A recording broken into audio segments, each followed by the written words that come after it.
নমস্কার, সঞ্চিতার রান্নাঘরে সকলকে স্বাগত জানাই। আজকে দেখাবো পাঁচফোড়ন দিয়ে নিরামিষ মিষ্টি কুমড়োর তরকারি।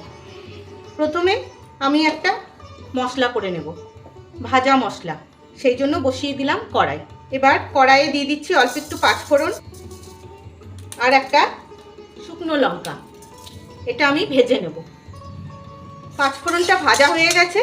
এবার এটাকে আমি নামিয়ে ঠান্ডা করে গুঁড়ো করে নেব। আরও বসিয়ে দিলাম কড়াইয়ে দিয়ে দিচ্ছি পরিমাণ মতন সর্ষের তেল। তেল খুব ভালো মতন গরম হয়ে গেছে। এবার সামান্য একটু লবণ ছিটিয়ে দিয়ে দিচ্ছি অল্প একটু পাঁচফোড়ন।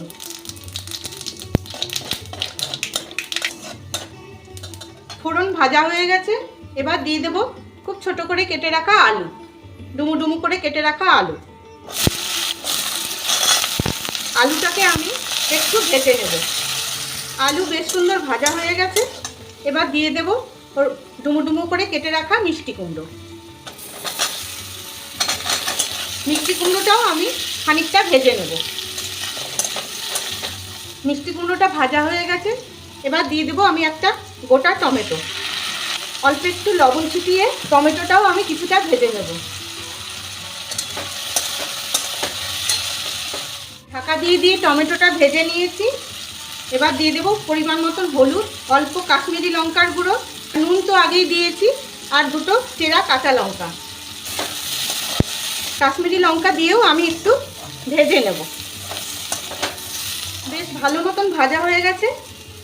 এবার আমি এর মধ্যে দিয়ে দিচ্ছি 1 চামচ চাট মশলা, দিয়ে অল্প একটু জল দিয়ে আমি কষিয়ে নেব।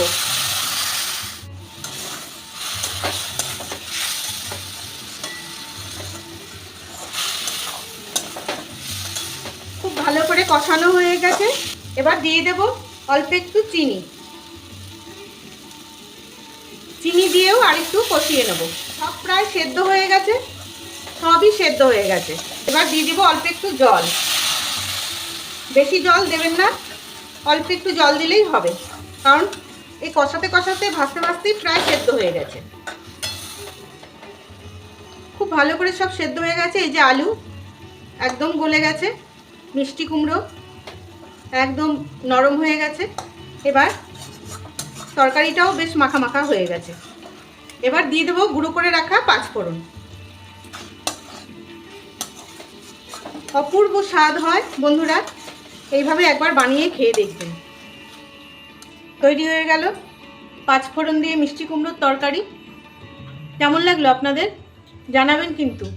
ভালো লাগলে ইউটিউব থেকে দেখলে একটা সাবস্ক্রাইব, আর ফেসবুক থেকে দেখলে একটা ফলো করে দেওয়ার অনুরোধ রইল। তবে আজকের মতন আসি। ভালো থাকবেন সবাই।